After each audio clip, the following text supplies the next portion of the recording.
You are watching Exodus TV, changing you, changing nations.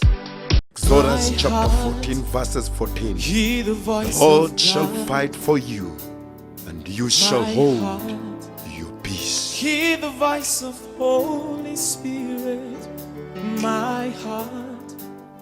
Hear the voice of God.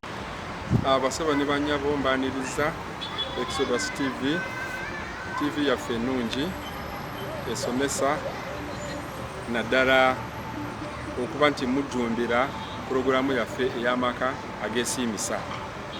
Ku maka ageesiimisa tuyigiddemu ebintu bingi okuba nti amaka gaffe tugawa value era amaka gaffe tukoleramu ebintu birungi okulaba nti amaka gaffe agataliimu ntalo agakuza abaana obulungi agasomesa abaana n'okukulaakulana kw'amaka okulaba nti gabeeramu. N'olwekyo mbasaba era mbakubiriza mubeere ku Exodus TV bwe mugenda okufuna ekyama. Mukama abawenye omukisa, mbaagala nnyo. Bannaaye bwandibanga oli mukyala oba ng'oli mwami naye nga amaka go gakutawaanya, amaka gafuukidde ekizibu, naye olunaku olwaleero mbakubiriza mwenna abalaba Exodus TV Uganda baako omuntu omu gweyaniriza okwagala peegi yaffe Jesus is Real Church of All Nations oba Exodus TV Uganda ku Facebook. Amaka go tegajja kusigala kyekimu okukakasa program amaka ageesiimisa yazze okuleeta okugonjoolwa eri ensonga zonna ezitawanya amaka gaffe. N'olwekyo buli Lwakutaano togisubwanga ku ssaawa 7 zennyini. Mukama abampeera omukisa, nange Isco Beatrice omuweereza wammwe omulungi. Abalabi baffe abalungi aba Exodus TV Uganda mbabuzaako olunaku olwaleero kansubire Mukama abakuumye bulungi. Amanya n'eddoboozi bampita Isco Beatrice omuweereza wammwe mu programu ennungi era eŋŋanzi amaka ageesiimisa kulwa munnange Namirembe Mmire atasobodde kubeerawo olunaku olwaleero, naye nga olunaku olwaleero nina omuntu gwe mbaleetedde ayogereko gye muli olunaku olwaleero era nja musaba yeyanjula amanya ge. Neyanzeege tesitesi okunyaniriza leero program ya Exodus TV. Amanya wa Rugembe Joel nga ndi mutuuze mu Kasanga Kibulamu Zone nga ndi musajja musuubuzi era nga nina kampani eyitibwa Feza General Enterprises ng'era nkola mu events and construction materials. Ku sayidi ey'ebyobukulembeze ndi vice chairman LC1 mu kitundu kyaffe. Ndi musanyufu okubeera wano leero. Tusanyuse nnyo okulaba vice chairman mu studio zaffe olunaku olwaleero era abalabi baffe abalungi olunaku olwaleero ensonga lwaki nsitudde chairman waffe okujja okwogerako gye tuli kubanga mwami muzadde kwegamba akwasaganya ensonga ez'enjawulo nga omukulembeze nawe abeera, naye olunaku olwaleero nina ekintu ekibadde kimbobbya omutwe era omukulu chairman ensonga lwaki nakwise wano olunaku olwaleero nga nina ekibuuzo kye neebuuza, lwaki abakozi bano batulugunya abaana? Kubanga ebiseera ebisinga tulaba abakozi nga bali mu maka awamu ne baboseezi baabwe, weesanga nti abakozi bano babalekera abaana, mukama we n'afuluma ennyumba n'akola ki? N'agenda okukola, naye mukama we agenza okukola omukyalo n'asigala awaka oba omukozi ono asigala awaka alina engeri gy'atulugunyamu abaana. Abaana bano bakubibwa mu mbeera embi, leka ngambe babakuba, oluusi balwawo bbawe emmere, kwegamba ebintu bingi abakozi bye bagenda bakola nga bali awaka nga basigadde n'abaana abo ewaka. Incidences nnyingi naane waffe mu Uganda tuzirabyeko nga obutami bugenze bufuluma, abantu batutte abakozi mu makooti nga bagamba batulugunya abaana kubanga abantu abasinga balina zi kamera mu maka gaabwe. So kati ekibuuzo eky'olunaku olwaleero era nga gwe mulama gwaffe ogw'olunaku olwaleero kigamba nti lwaki abakozi batulugunya abaana? neeyanza nnyo omutesitesi wa leero kibuuzo kirungi nnyo kubanga kibuuzo kigendera ddala ku bakozi ab'omu maka gaffe betuwa obuvunaanyizibwa okulabirira abaana naye ate ne twesanga nti obuvunaanyizibwa ate babukoze mu ngeri ndala nnyo abaana baffe ne bayisibwa si bulungi. Babukoze mu ngeri etya? Ekyamazima keesezi ezisinze okubeerako mu famires ezisinga kwe kuba nti abaana batulugunyiziddwa nga naye batulunyamu mbi ddala naye nga kivudde ekisooka kya byonna bwe tuleeta abakozi bano tetuba initiatinga bulungi mu maka gaffe okubalaga nti nabo baana nti bali kimu ku abo bebajja okulabirira. Kati kyagala okuŋŋamba kiri nti abakozi bano omuntu yenna ng'afunye omukozi n'amuteeka awaka omukozi oyo aba alina mutwalanga memba wa famire oba kubanga nze ndaba abantu abasinga aleeta omukozi awaka n'agamba oyo omukozi n'amwana ne bamulaga tinooyo temulinaako luganda kitegeera. Kati kyagala okuŋŋamba omuntu ono yenna abaleeteddwa mu maka balina kuyisibwa nga mwana. Ekyamazima bwe kyandibadde buli mukozi yenna ayingira awaka yandibadde ayisibwa nga mwana wa waka kubanga omukozi ono jjukira ogenda kumuwa obuvunaanyizibwa oba kangambe job description ye ebiseera ebisinga tetubasomera naye tubagambamu ogenda kola kino n'okola kiri n'okola kiri naye ekyandibadde ekisookera ddala kwe kumwanjulira abaana n'aba family members basanze nti ono azze weewaawo omukozi naye mu maka gaffe buli omu alina kyakola kyakola naye ono omukozi agenda kola okwakulabirira abaana bano ate abaana bano naye mwana omu ku bo. Kati kyagala okuŋŋamba nti kwegamba abakozi bano ekibaleetera okutulugunya abaana ensonga eno ey'okusosolebwa kubanga mulimu abazadde abamu nga bw'afuna omukozi n'amuteeka awaka agenda n'abawa emirimu ne bakola ki n'amuwa emirimu egy'okukola naye wesanga nti oluusi omwana alidde emmere naye lwakuba bamugamba nti nooyo alina okukolera agenda namuyita anti actually enaku zino abaana b'enaku zino boogera nzungu amugamba you made come and remove my plate kwegamba nga alinganga alaga nti no oba ono omwana ye tasobola kujjawo sowaani eyo n'agitwala kwegamba okunyoomoola okw'abakozi kyekireetedde abakozi bano okutulugunya abaana kyogezaako okutegeeza. Abaana baffe tubawadde ebbeetu bingi tubyexit ate tetubayambye kubasomesa nti omuntu omukulu abeera muntu mukulu despite kyagala kati omwana n'omulaga nti ye wamaanyi nnyo okusinga n'omuntu omukulu gw'omuleetedde okumuyambako ku byakola kati omwana n'asigaza obuyinza bungi omukulu aze okumulabira kati omukozi ono afuna obuzibu nnyo okukkiriziganya n'omwana ng'ate alaba mwana muto ekivaamu busungu lwaki ye kano akaana kanjooga lwaki kanyuma alwo abakozi bagenze abazadde bavuddewo bagenze kukola kati n'anyagala yesasuze nga bwatulugunya ate ekivaamu nga kutulugunya n'olwekyo abaana bano tubayigirizenga era tubasomese nti omukozi bw'aba azze awaka munnaffe member of the family at the same time mukulu tumuwe ekitiibwa ate abaana tubalage nti omuntu ono asobola okukola ekikyamu singa tomuyisa bulungi nga nze bwe nyinza okwata kiboko n'enkukuba oluzo tetuyikalegeka kubakuba naye tubalakete mu kifaananyi ekyo basobole okuba tebakwatagana nti omukozi ono bw'anaagamba omwana ajja kuwulira.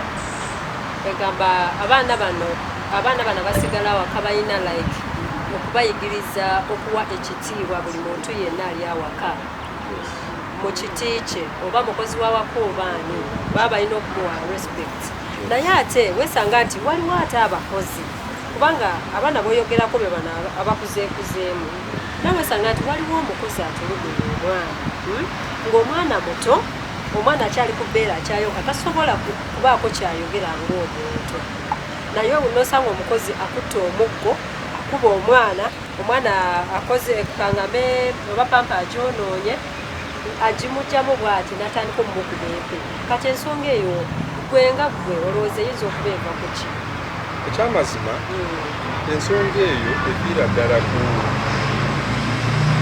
mukozi ono okutwalibwa ng'ekitalina mugaso ng'ekitagasa mu maka yet ayina valiyu nnene nnyo nga waatali tosobola kukola byokola waatali tosobola kubaako kyotambuza kubanga weeralikiridde waka naye singa omulaga nti ayina valiyu n'omwana wo n'omuto agenda kumulabirira bulungi lwaki batulugunya abato nga si bano abakuzeemu omwana omuto tasobola kucommunicatinga yonolewe gyasobola okucommunicatinga kwe kukaaba ekiddirira oba mumenya omukono oba mumenya omugulu ojja kutegeera kiro omwana yeebase omwana yabadde ki meidi wangi omwana yabadde ki nga akaaba simanyi obwedda yeebase tusigabye keesezi abamu babatadde mu mafuriji olw'obusungu obungi kati yes ekisooka kya byonna amaka gaffe tulina okulaba nti galimu katonda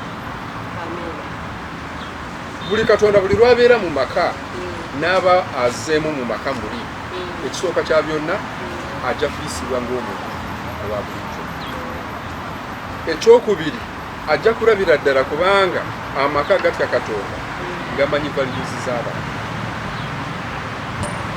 n'olwekyo mu ddiini zaffe mu nzikiriza zaffe ffenna zetukiririzaamu bwe tuba tuleesa abantu outside our families tuba tulina okubaaniriza era nga tubalaba ng'abaana baffe kibawa amaanyi okusobola okukola bye tubeetaagisa okukola naye ate kati nina ensonga kubanga nze nalinako mukwano gwange actually yagenda n'abaako awantu awamu wange naye ng'omukyalo n'agamba akola buli kimu nga bwe kirina okukolebwa naye ate the side omwezi bwe guggwako nga tebamusasula kwegamba mbuuza ekibuuzo nga gwe olowooza okulwawo okusasula abakozi bano oba oluusi obutabasasula olwekyo kye baba bakoze nakyo kibaleetera mutima guli okuwulira nga beekyaye mundamu omwana atasobola alina sente naye ate waliwo okuba nti omukozi akoze tasasuddwa okulwawo okusasula omukozi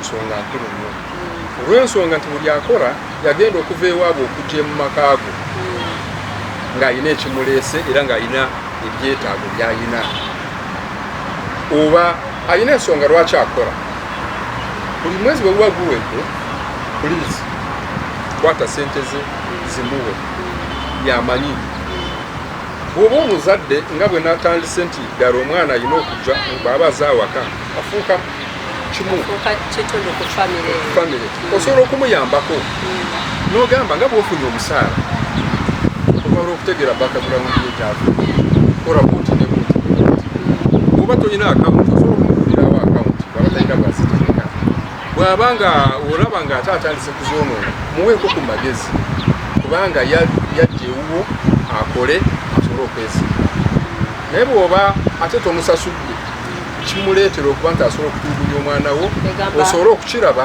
omusasula akuvigamba afuna obukyayi munda mu ye kubanga jjukira agenda kuba complaininga agamba after all nsigala waka nkola buli kimu naye boosi wange omwezi bwe guggwako tandabawo kati afuna okwekyawa muli n'agamba after all bagenze nange kankola ebinsanyusa tevolabanga bakola ki bakuba abaana kati n'ensonga endala wesanga nti waliwo abakozi abamu kangambe bakama ba boss kangambe abazadde b'abaana agenda n'aleeta omukozi naye nga yayagala atambulire ku ntoolize kyagala kyabaakola kino kwegamba bapoosi bano ebiseera ebimu kangambe batulugunya abakozi mu ngeri emu oba ey'enjawulo reason being omwana ayinza okubaako kyakoze oba katugeze akoze ekintu ekitali kituufu naye omwana ono mukola ekintu ekitali butuufu omukozi n'amugambako n'amugamba okoze kino naye si kibi kubanga abaana b'ennaku zino baana ba .com tebaagala kukola ki kugambwako omukozi wabanga akolectinga omwana n'agenda n'aloopewa mami n'amugamba mami omanyi bankoze bwe bati ne bwe bati kati bwonga omuzadde n'ova eno n'ogenda n'okola ki n'osinkana omukozi n'omugamba lwaki omwana wange omukozi bwoti ne bwoti okitegeera kati ndaba waliwo engeri injustice oba obutali bwenkanya obukolebwa nga abaana bano bakoze ensobi kwegamba ensonga eno ey'abakozi bano okutokyalinga ey'abazadde okutokyalinga abakozi gwe tolowooza kwegamba ogyogerako ki ekyamazima emisango egisinga gyetusanze naddala mu maka gaffe oba abakozi ab'omu maka gye baleeta mu ofiisi zaffe giri nti baboosi abamu bakambwe nnyo gye bali nti obukambwe buno buli kyabamugamba amuboggolera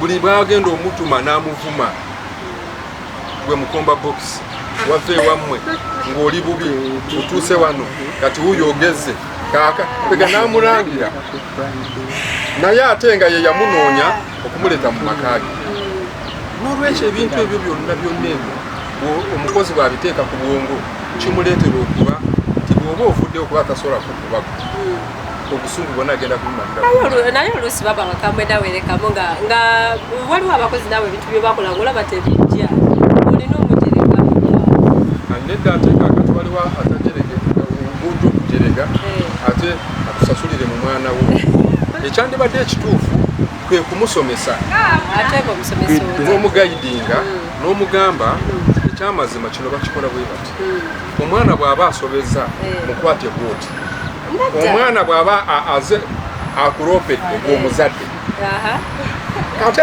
tobeera ku sayidi ya mwana yekka genda eri omukozi omuwulirize kino kivudde ku ki omwana okukukola bwotinebwoti batuloopera buli lunaku ne buli lwoliyakitinga n'olaga nti oli ku sayidi ya mwana wo kagambwako kiza mukozi wo wansi ate nekimuwa obusungu okusobola bwaba nga tuliwo n'amunyiga kati ekitegeeza mu nsonga eno gyoyogedde kiri nti omuzadde yenna bw'abanga alina ensobi gy'asala tatunuulira nnyo omwana wabula amanye ensobi omwana gy'akoze amutuuza amugambe bwekiti ne bwekiti kyokoze kikyamu ate new'omukozi afayininge ekituufu ensobi ebadde etya bw'abanga omwana mboneeza mu ngeri etali nnungi naye amulambula yes ate aleme kukikolera mu maaso g'omwana omwana agende yes amulimbelimbe ng'omuzadde asobole okusirika kubanga omwana buli wafuna obuzibu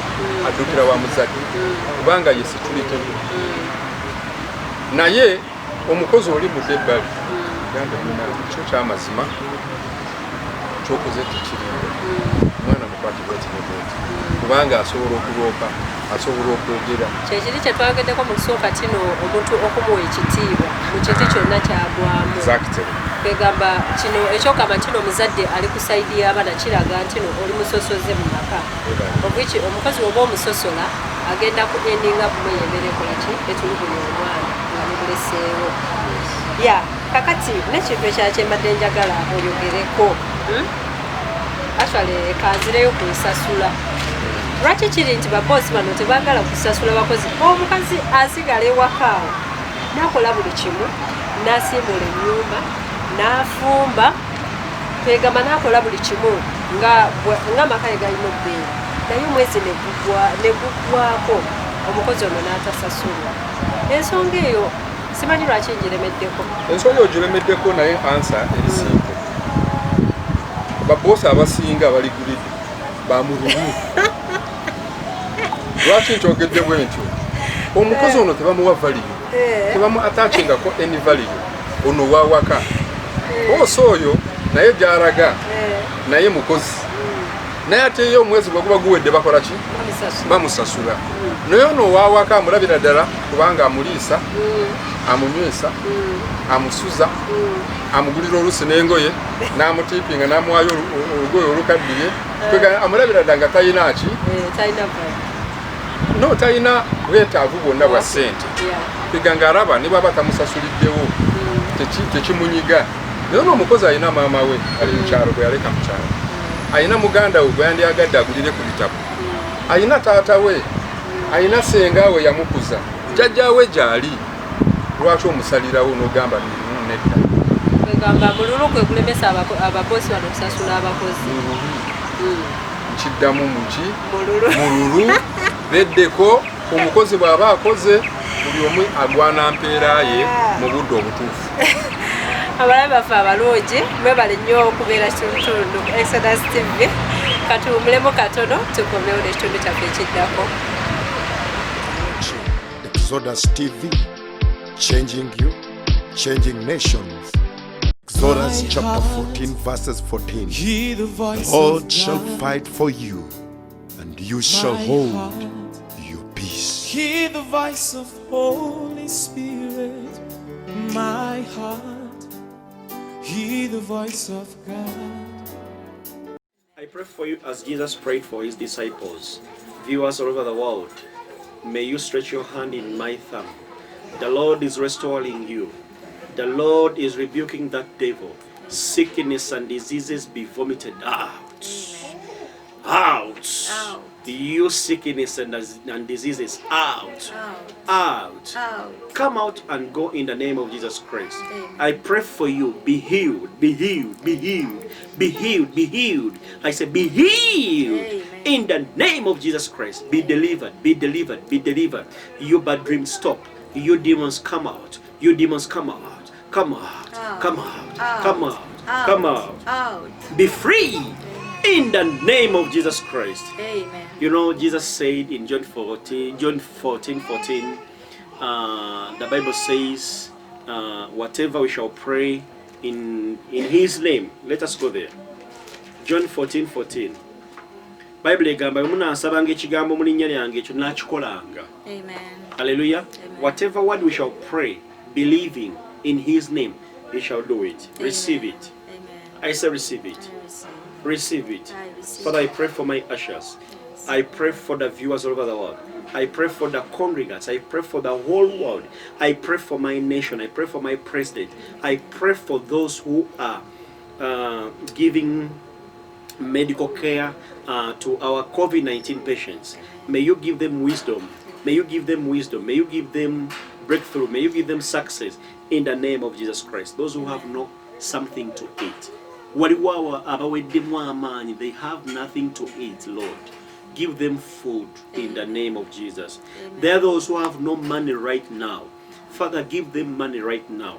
I call upon money, any money that belongs to you, that belongs to me, I call upon it. Let it come to you. Any money that belongs to you, let it come to you. Let it come to you. Let it come to you. In the name of Jesus Christ we pray. Amen. Thank you. Thank you so much, man of God. Yes. I believe for testimonies concerning that prayer that you said for your people. And in case you want to testify unto Christ Jesus, you can send SMS on 0704838250 or 0704536409. Thank you for being together with us. Next Sunday, still stay with us on our YouTube channel, Jesus is Your Church of All Nations, or subscribe to our Facebook page, Exodus TV Uganda. Thank you so much. God bless you. Eno ye programu y'enganzi, amaka ageesiimisa, amaka omutali kwagala yadde okuteesaganya tegaba kintu. Mujjukire nti nno Kristo gwe mutwe gw'amaka. N'olwekyo bantu ba Katonda twegayirira Yesu mwogerenga okwagala okw'amazima mwembiriri mu bwesimbu n'obwerufu nga kuviira ddala ku mitima gyammwe ng'Abeefeso 4:15-25 bw'egamba. Jjukira nti nno pulogulaamu y'enganzi amaka ageesiimisa ebeerawo buli Lwakutaano ku mikutu gyo Exodus Television Uganda Facebook page ne Jesus is Your Church of All Nations Facebook page wamu ne ku YouTube Jesus is Your Church of All Nations. Yesu abawa omukisa tosubwanga Yisiko Beatrice wamu ne Namirembe Mmire. Yesu abaagale.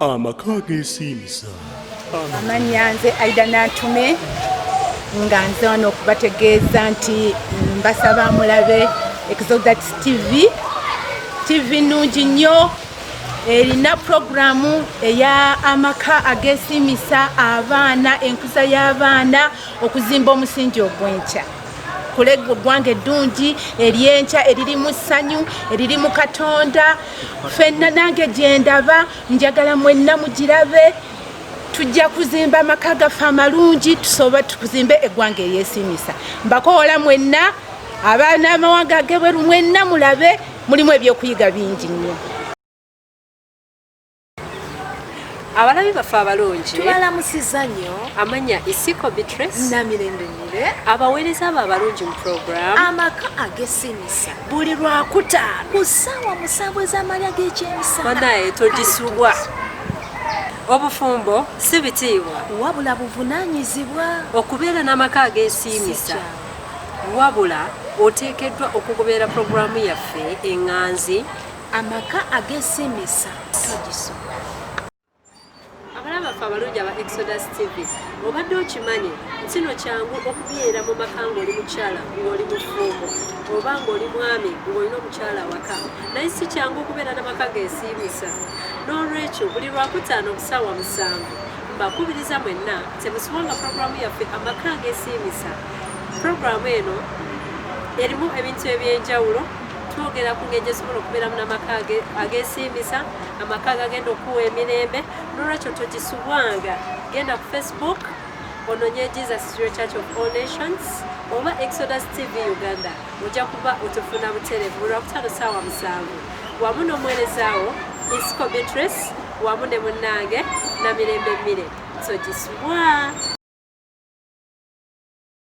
I wish you a successful week.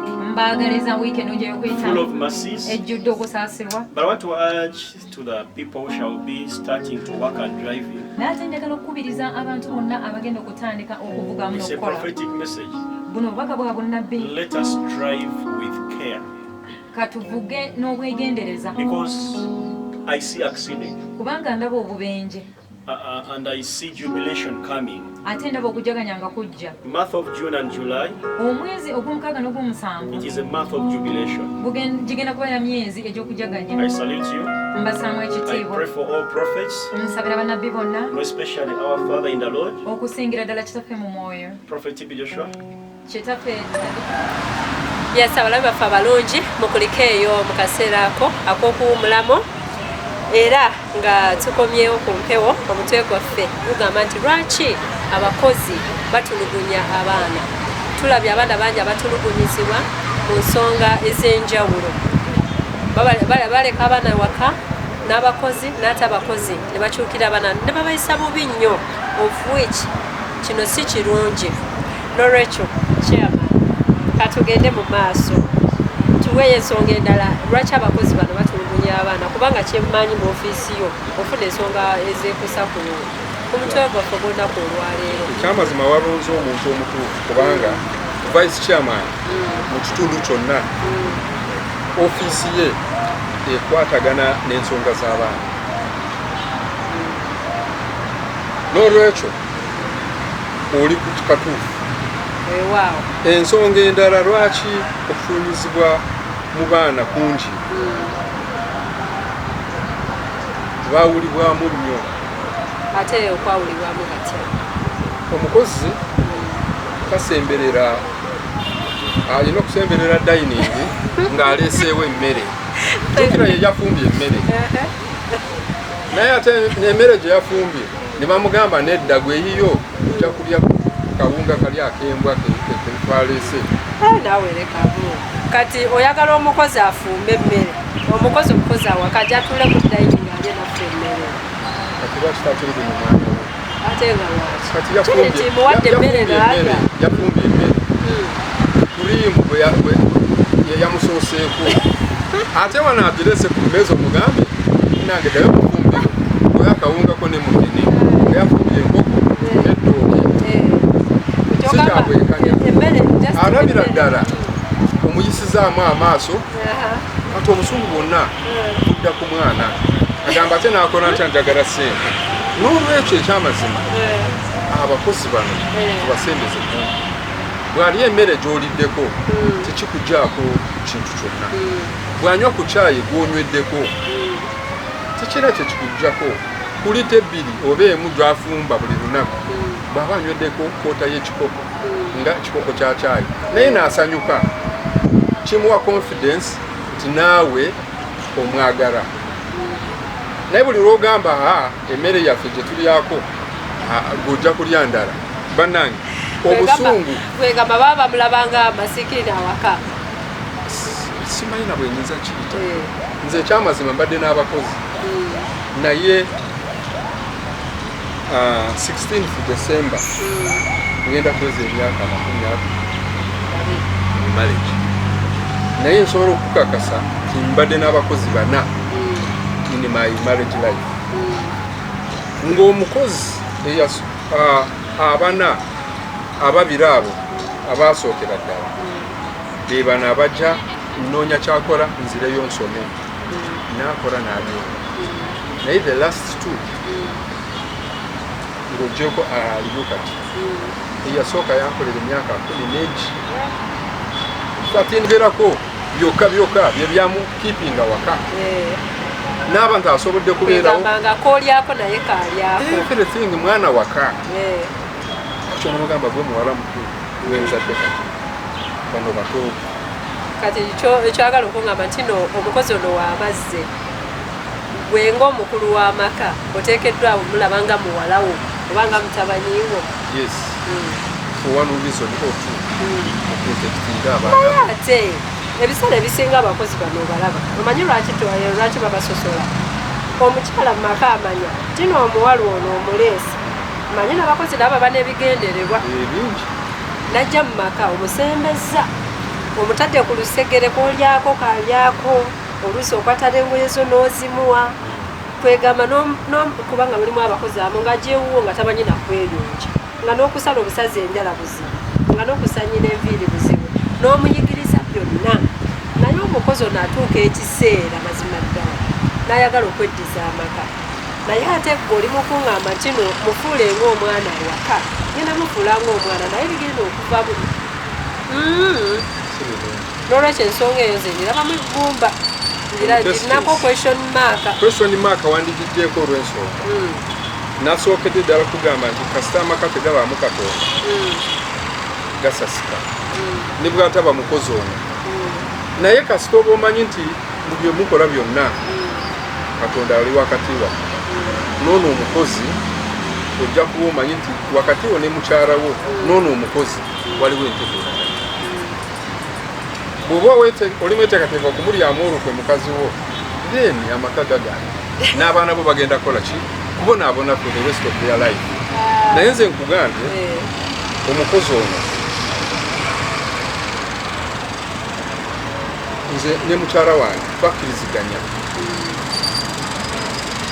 tetwamuwa kisanja nti ojja kukola bbanga bweriti nedda ye mwenyini yeyeesanga ng'awezeza emyaka emeka 14 okutuusa lwe yagamba bannange kyenkoze nkikoze mukkirize enkole ki mpumule era naffe netumugamba tojja kumala gawummula naye ate ensonga eno gyogerako ey'okuwa abakozi ebbeetu nze sinaba kubeera kontendeni nayo kubanga tonaba kuddamu kibuuzo kyange oba nsonga yange tonaba gikusa bulungi ey'abakozi bano omukozi omwagadde omukoledde buli kimu mazima ddala ogambye tino amaka galina obeera ku musingi gwa Katonda kituufu oluusi ne Katonda alina okuba nakimanyi nga mulimu abantu abeekoza nga bagamba mulokole naye nga si mulokole okitegeera nga bino abikola nga mukamawe waali oluusi ayinza n'okubeerawo omukyala naye n'alaga tino yes bawamuwa distance naye omukyala aveewo lwakuba oli mwana ogenda kwesanga nga ate ayingira ne mu kisenge eyo gye bagenda otandikira n'omwami kati olwo agenda atandika okulaba ono omukyala nga mujjawe olowooza ekyo nakyo tekiviirako kutulugunya baana ekyamazima bw'oba weeriddemu olukwe wekka na wekka gwe ng'omwami mu makaako yet wandibadde kyakulabirako nakati bw'otandika ate okwegomba omukozi ye sigaanye okwegomba kubaawo tuli bantu guno mubiri tutambulira mubiri yekalike nagambye nti naye bw'omubiri gwe guba gutabuse n'ogamba owange Katonda taasa n'ovaawo ekyo kikutaasa naye ate bw'ogamba nti ate omukozi ono komuwe distance komwejjeko osobole okulaba nti abaana bo bakula ekiruubirirwa kigenda kulema kubanga ekiruubirirwa kuza baana wootoli n'okubagayidinga n'olwekyo olina okufuba okulaba nti okola buli kyonna ekyetaagisa omukozi ono okulaba nti amaka tegasasise at the same time n'abaana tebabadde tokyali kale omugenyi wange chairman twongereyo ensonga endala lwaki abakozi bano batulugunya abaana kubanga nze binnumira ddala nosanga omukozi n'akwata omwana wa munne n'amukosuka wansi oluusi n'amulinnya nako naye nga mwana tayooka omwana tatambula mwana tayogera sigamba kino oba alina kye yali akukoza ali awo malayika ya Katonda naye wesanga omukozi nga mazima ddala batokyalingira ddala abaana bano ekintu ekyo kiva mu ki kiva ku kudeyisa y'abakama baabwe oli muyombi nga Katonda yakukola gwe nga baaba ne bwakola n'asiimuula n'akola buli kimu tolisiimako ovuma oyomba buyombi noba omulagira ekyokola ovuma buvumi kwegamba olabira ddala nga tayitegeera talina magezi ebyo byonna bibaleetera okututolinga abaana nagamba anvumye kale naye bagamba muno bakama baffe tebakola nsobi ne bwakuvuma yes aba takola nsobi yes takola nsobi mukamaawo kubanga ye mukamaawo ebyo babyogera naye anaafunamu mwana we yabonaabona ate ekigendererwa kyeki kigendererwa kulabirira ani baana naye ate aze kubabonyaabonya n'olwekyo kyolina okukola kwe kufuuka singa ku kiri lwaki omuleese ensonga eyo leka kuvuma basobya naye mukwate ng'omuntu mubuulirire mutuuze kino bakikola bati kino kikola sijagamba abaana abantu naye ate bw'oyogera ku mpisa nze ekyo ekintu ndowooza kiri ku sayidi zombi ogambye mulimu baboosi abakola ki abayomba kisinga n'akantu akatono bwe kati nakola ki n'afuna omukozi n'ate mulimu n'abakozi abamu nga bali beeyisaako okitegeera ng'abeera awo n'abaana oluusi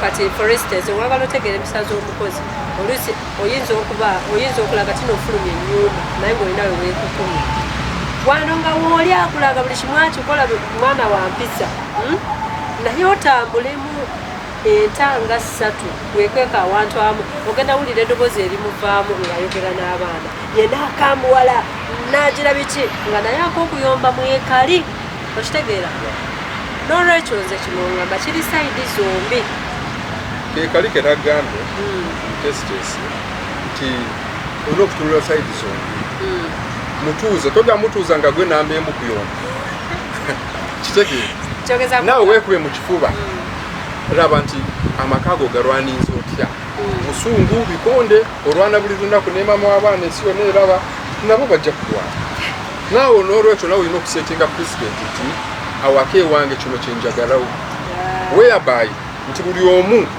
alina okulabira kugu nekyo bw'oba tokikoze then abaana bagenda kubeera abuse n'omukozi ekyokubiri omukozi bannange buli lw'omukuumira ebweru w'ennyumba n'omukuumira eri mu mukumbiro kaboys kota gyasula obuzibu ogenda bufuna nnyo ekiseera ng'ayingidde wano ayingira toliiwo wajja okukolera buli kimu kyayagala baawe asobole okumwagala lwaki nange omuyisa bubi ye bw'aba akomyewo n'amuwa Katonda kukota nokotasobola kuyiiya buli lwaba agenda kunaaba wabuguminya ku mazzi n'amuwa gumuwaganyogoga kwegamba yabafuuse omukyala awaka exactly naye ebyo byonna okubirwanyisa kulaba nti wano mukwatagana gwe n'omukyala we bwe muba mukwatagana then ono omukozi talina ngeri yonna gy'ayinza kweddiza bibyo kubanga obanga wooli ekyokubiri waliwo upbringing y'omuntu yakuzibwa atya omuntu olaba nga tojja flowinga naye musiivu kubanga waliwo abaana actually ensonga eyo ntuufu kubanga mulimu abaana for example ogeze nosanga omukozi yakulira ku step mother yakuza omwana ono nga mutulugunya kwegamba nga teyalabayo bulamu bulungi kino okubeeraawo nga tebamuboogoledde tebamukubye kwegamba nga eyembeera gye yakuliramu n'olwekyo bw'afuna omulimu guno agenda kuyingira mu maka ago naye apracticinga ekiri kye bamukolako ng'akyali mwana muto n'olwekyo abazadde abatula bannaayo leka twegeneza abakozi be tufuna weetegeeza omukozi avuddewa gw'olese mu makaago yakuzibwa atya sooka omusitaadinge naye bannaayo abakozi bayitiridde okutulugunya abaana mu maka wabanga yakulira mu ttokya gwenga gwe boosi baako kyokola okole ki omubuulirire omuzeemu amaanyi byogera ebigambo ebimuwa essuubi omugambe yadde wakuzibwa mu mbeera bweti ne bwe toba yadde oyita mu mbeera bweti ne bweti naye waliyo essuubi embeera okola ki okusobola okutereera mukulu kyama nkiwa mu ofiisi eyo nayo emisango gy'ofunye egikwatagana ku kutulugunya kw'abaana naye twagala ogende buziba oyongere okunnyonnyola omuntu atulaba mu kaseera kano ensonga egyo zibadde ziva ku ki nsonga ki endala ensonga endala oguddeko abaana baffe okuba nti batugunyizibwa kwekuba nti abakozi baffe bano tubakozesa nga temuli kuwummula kwonna sometimes some families nga kyamazima family ennene abaana abala bali ku tv ku whatsapp bali ku masimu omukozi n'ayoza ebintu by'abantu 20 10 15 obuvunaanyizibwa bw'amaka bonna babulekedde bakozi exactly nekiba nti ekivuddemu obuvunaanyizibwa bonna babulekedde abakozi awaka tewali kikola ki tewali buyambi bwonna teri sapoti gyafuna egamba aba overloaded nabeera overloaded nakola from saawa 12 mpaka saawa 7 zakiro saawa 11 alina okuzuukuka abaana gwe babazaala ategeka abaana akole buli kimu esaawa neyo okubatwala omugambe batwale ku baasi ate oluusi wabaawo n'abaana bakulu abasobola okukola emirimu naye neweesanga nti tebalina kye basobola kukola kale abalabe baffe abalungi katugereko mu kuwumulako tumale tukomewo tuvaawo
eno ye pulogulaamu y'enganzi amaka ageesiimisa amaka omutali kwagala yadde okuteesaganya tegaba kintu mujjukire nti nno Kristo gwe mutwe gw'amaka n'olwekyo bantu ba Katonda twegayirira Yesu mwogerenga okwagala okw'amazima mwembiriri mu bwesimbu n'obwerufu nga kuviira ddala ku mitima gyammwe ng'Abeefeso 4:15-25 bw'egamba.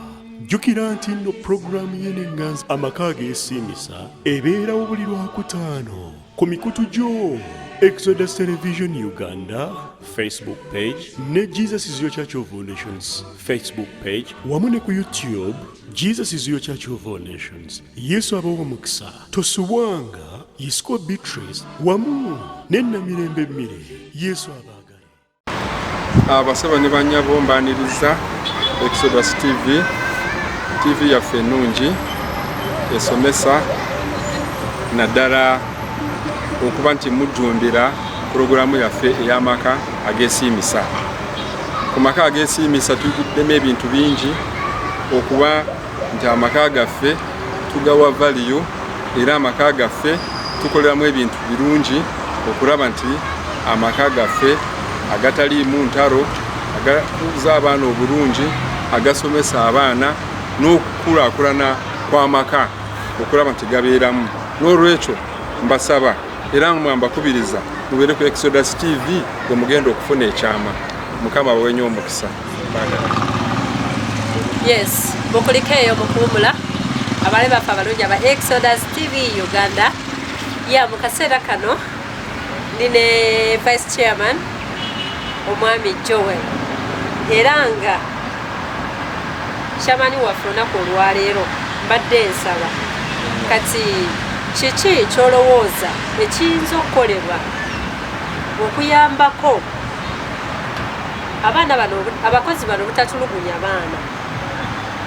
Kiki abazadde kye balina okukola okulaba nga abaana baabwe tebatulugunyizibwa. Webale nnyo webale ddala omukristiyesi waffe. Ensonga nyingi zetuyinza okutunuulira naye olwaleero katulabe nti mwana ekisooka kya byonna abakozi baffe tubasasula ssente zaabwe mu budde. Ne baba basazeewo nti omulimu mutadde agenda mirembe. Naye abaana baffe babatulugunyiza olw'obusungu tubalawo okubasasula. For example, waliwo maama w'abaana olwangamba nti ennaku zino ndaba gunda atunula bubu. Ng'omanya. Awo ng'amanya bannange kirabika ndudde okukola ki? Ennaku zitambudde. Akaka tanakola ki? Tanaba akafuna. So timely payment should be considered a priority. Okulaba nti abaana baffe babeera safe. Buli akoze mu noyetaba timely payment. Gwenga omuzadde oba nga bosi w'omukozi ono ofunayo obuntu obukyamula omukozi. Actually tembadde ngenda okwongerezaako. Tuyiga okubawa butips. Yes. Olaba naffe abasomesa munnange. Naffe abasomesa munnange abazadde batutiipinga nno. Gwe omukozi oyiseeyo mu katale oba ogezeeko eyo wansi. Olaba akagatta akalungi kamugulire tekamuzira munnange. Omukozi ono ajja ssanyuka. Omukozi ono ajja kufuna okwagala munda mu ye. Nze kyendaba ekisobola okusolvinga ensonga eno ey'okutulugunya abaana kwe kulaga omukwano eri abakozi. Kubanga omuntu buli lw'omulaga tino omwagala, buli lw'omulaga tino omufaako, naye muli afuna okwagala eri omulimu gwe. Naye nze tojja kunaga tino toonjagala ate nange nkukolera emirimu. Okitegeera? N'olwekyo abazadde abakozi bano tubatreatinge ng'abaana awaka. Tomuwa just musaala naye baka akantu ak'ebbali k'omukolera mukolere bu surprise. Nsuubira kino kisobola okuyamba kyama. Kisobolera ddala ekyo kyekisokera ddala actually okwagala omukozi wo nga bw'oyagala abaana bo. Ne Katonda tugamba yagala munno nga bwe weeyagala. Ekitegeeza weeyagala nnyo. N'olwekyo ekali ke nayogedde singa Katonda abibaamu oluusi tubalansinga. Yagala munno nga bwe weeyagala. Kakati lwaki gwe omukozi ate omufuula ekitagasa omufuudde ekisiimuula. N'ekisiimuula by the way kyetaaga kuba kiyamba kukola ki? Okulongoosa waka. N'olwekyo mwagale ng'okola ki? Ng'omusembeza. That's one. Ekyokubiri surprises obutonotono naawe omumanyi mulabeyo sometimes waliwo abakozi abakola ennyo n'omusanga tasobola kuyitana mu bantu muleeteyo kaloroni okamuwe mulimu abazadde abamu nga bwe bagenda out oba like bwakomawo waka asobola okuleetera abaana be yogati n'abaleetera ice cream naye omukozi n'amusuula ettale ekyo si kituufu bannange kyemukola leka abakozi bano tuleme basosola nabo bajja kulekerawo okola ki okusosola abaana n'obatulugunya obufunzifunzi tubaweetayo mutepo basobole okufunamu kabule once in a while muweeyo akadde gendako ku church gendako ku muzikiti eyo bwawulirako ku kigambo kya Katonda addamuko kuki kumaanyi ate n'ekyokubiri talabika ngaali ku nkondo esinga embuzi esibiddwa wali kuki ku nkondo naye muntu kubanga oluusi abaana baffe batugamba dadde njala gendako aitomugamba genda nesente n'omuwa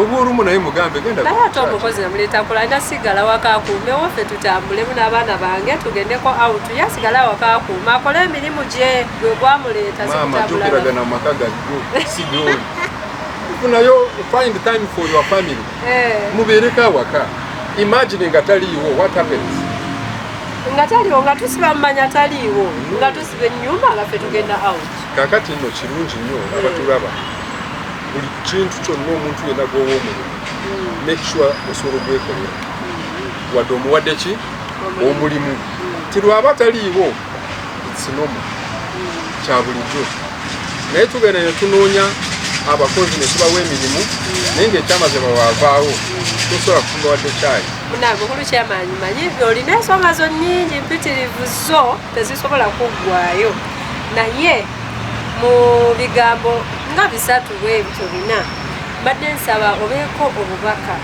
bowa abazadde awamu n'abakozi n'abaana kangambe bowa amaka at large ku nsonga eno ey'okutreatingamu abakozi awaka n'abakozi engeri gye balina okukwatamu emirimu gyabwe mu bigambo bitonotono nnyo neyanzeje abatulaba bazadde bannange mbebaza olw'okuba nti mubadde naffe okuvudde nga tutambula nga twogera ku baana baffe n'okutulizibwa kubayitamu naye mu bigambo ebitonotono mbadde mbasaba tutunuulire ebigambo bino abakozi baffe bwe tuba tubaleese mu maka tubaagale babeere kimu ku families zaffe tubawabule bye balina okukola oluvannyuma ennyo mu kubaagala muno tubaweeyo obulabolabo basobole okuba nti abaana baffe batuukiriza ekiruubirirwa kyabwe ekyabaleeta n'olwekyo okutulugunyiza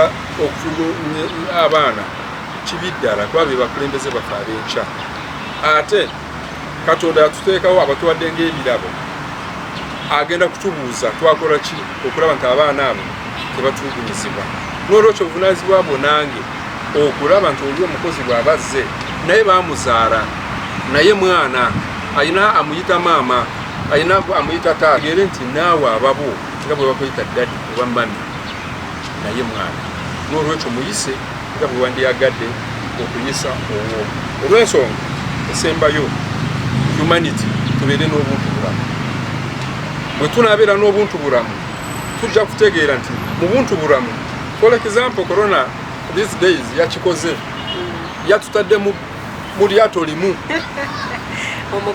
omugagga n'omwavu boosi ne meidi bonna bali awo bonna bali tewakyali tetukyagenda ku holidays ate ogendewa eri bafa n'okusinga wano wooli kwegamba Katonda tulaze nti humanity teriiko levels n'olwekyo tukitwale nti ne mu maka gaffe tujeemu tujeemu obusosoze tutambulire wamu ng'ab'ennyumba egi emu kubanga ng'amaliriza tomanya omukozi ono tulugunya oba agenda okutulugunya omwana wo enkya kyagenda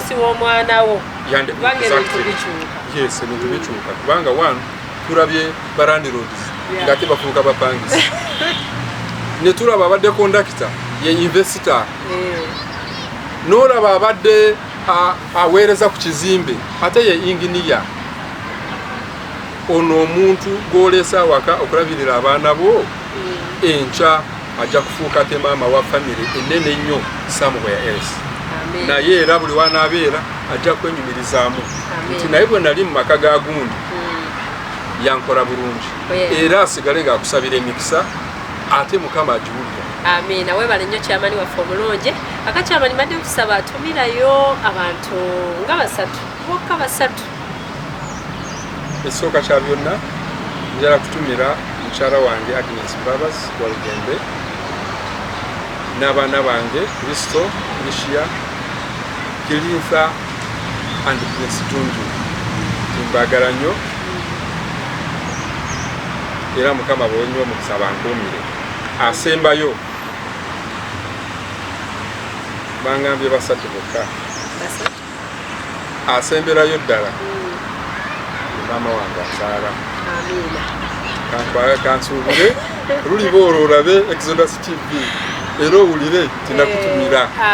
Twagala nnyo Mukama akunkuumire era akuwa omukisa. Abalabi baffe abalungi mwebale nnyo kulaba Exodus TV Uganda, TV ey'abakristaayo ekyasinze okuba ey'omulembe. Gwe yandyagadde okukwatagana wamu naffe genda ku Facebook osachinge Jesus is Real Church of All Nations oba Exodus TV Uganda ojja kuba otutuukako bulambalamba. Genda ku YouTube ononye Jesus is Real Church of All Nations ojja kuba otufuna butereevu. N'ekirala gwali eyo ng'olina endwadde, olina embeera etali nnungi, nabbi wa Katonda nabbi Jimmy Stewart Luyombya wali okusabira era nga wandyagadde okwogerako naye osobola okuba ku namba zino wammanga 07 4 4 8 5 oba 07 4 5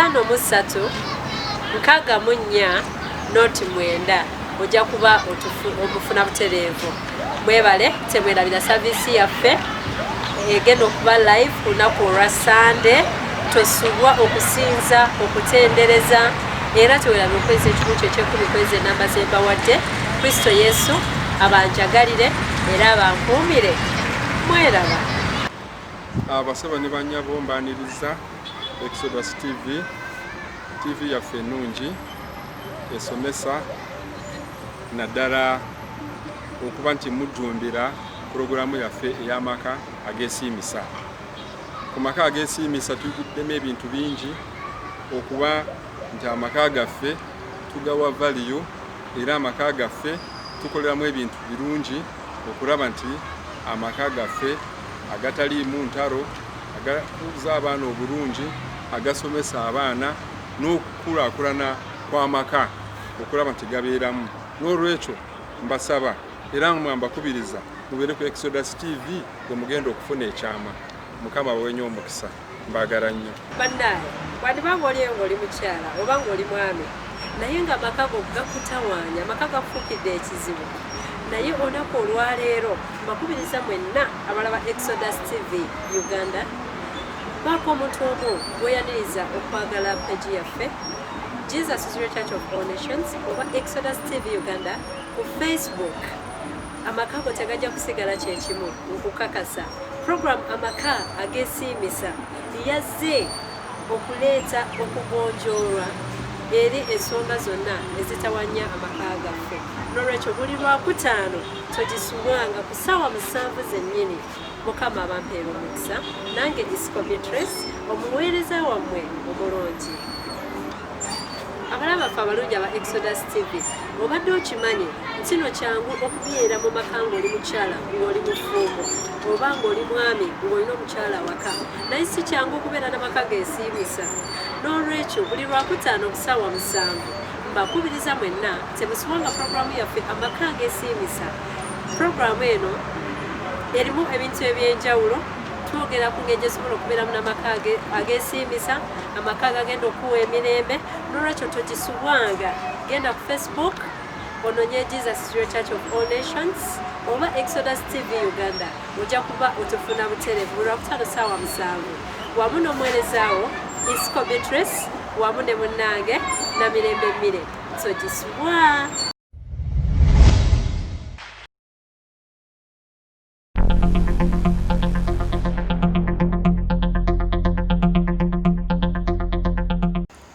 fellow viewers of Exodus Television, good morning, Emmanuel.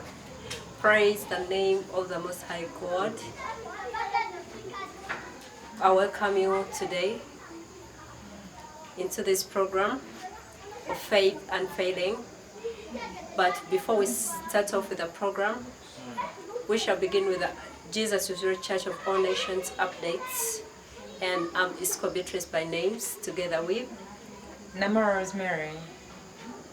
Yeah, our dear viewers that are watching us over there. Jesus is Real Church of All Nations is a church that is based on a prophetic foundation. It is a spiritual church where you find healing and deliverance, prophecies as the Holy Spirit directs.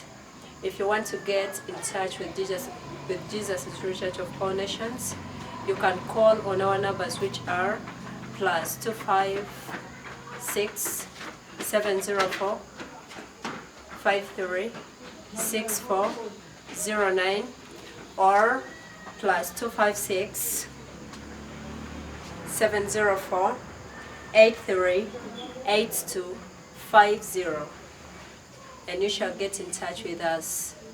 Or you can subscribe us via YouTube at Jesus is Real Church of All Nations, or on Facebook, Jesus is Real Church of All Nations, or Instagram, Jesus is Real Church of All Nations. And to our dear viewers that are watching us, if you are blessed with Jesus is Real Church of All Nations and you are blessed with Exodus Television, you can always become a partner. Stand with the work of God, stand with the gospel of our Master Christ Jesus, and then the Lord shall stand with you. God shall stand with you at your business. God shall stand with you in your workplace. God shall stand with you in your family. In whatever situation that you're going in, God shall stand with you if you partner, if you stand with Him and hope the gospel to be preached in the four corners of the world. Therefore, if you want to become a partner, if you want to join partnership with Jesus is Real Church of All Nations, you can always send in your partnership contribution on the account 3200 146354. Let me repeat it. 3200 146354. It is in the names of James Luyombia. You shall be blessed. Remember, whenever you put into the work of God, God also invests into your business. You will receive more customers. You shall be blessed, and you are building for yourself in the kingdom of the Lord.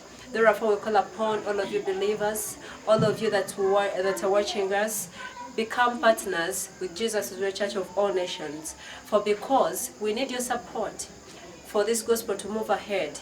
We need many things that we have many things that we have to work upon, but one person cannot stand in to do all the things. If you are blessed, you have to bless another person. Therefore, we call upon you to become partakers of this blessing by partnering with the work of Master Christ Jesus, and we shall be blessed. Yeah, brethren, thank you so much. Thank you so much for raising the Lord on Exodus Online Television. Brethren, if you want to bring the oracle of God closer to you, brethren, you can always get in touch with us on Exodus Online Television.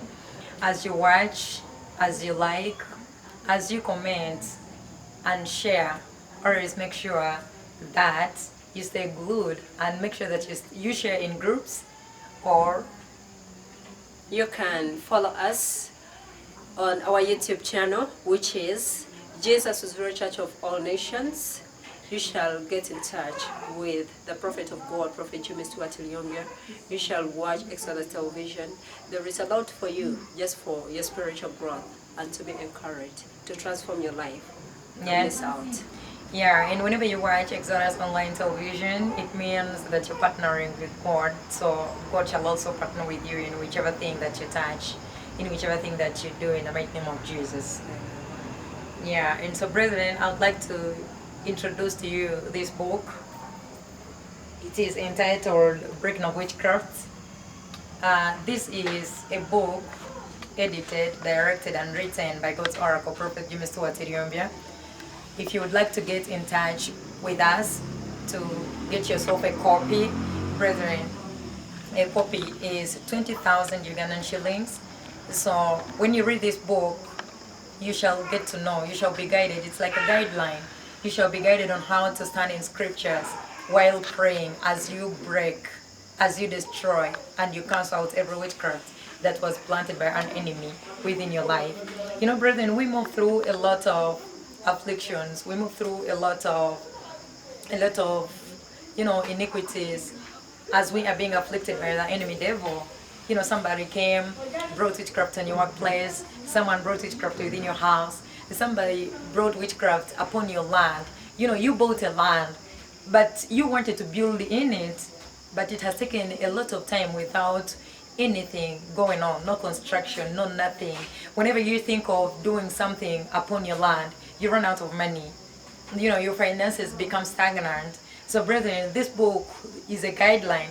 It's going to help you stand in scriptures, read the scriptures as you break and destroy witchcraft in the mighty name of Jesus. It's going to help you. You cannot remain the same.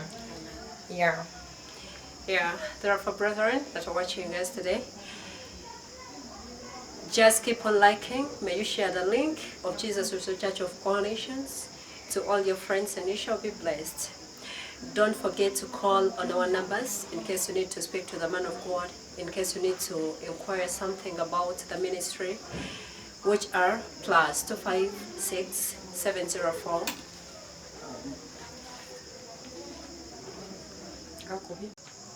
Yes, my dear viewers, in case you have anything that you want to know about Jesus Restored Church of All Nations, about Exodus Television, you can reach us out on our telephone numbers, or in case you want to inquire or you have something that you want to say to the prophet of God, you can call us on +256 704 536409 or +256 704 83 82 50. May God bless you abundantly. Let's have a short break and then we shall be right back.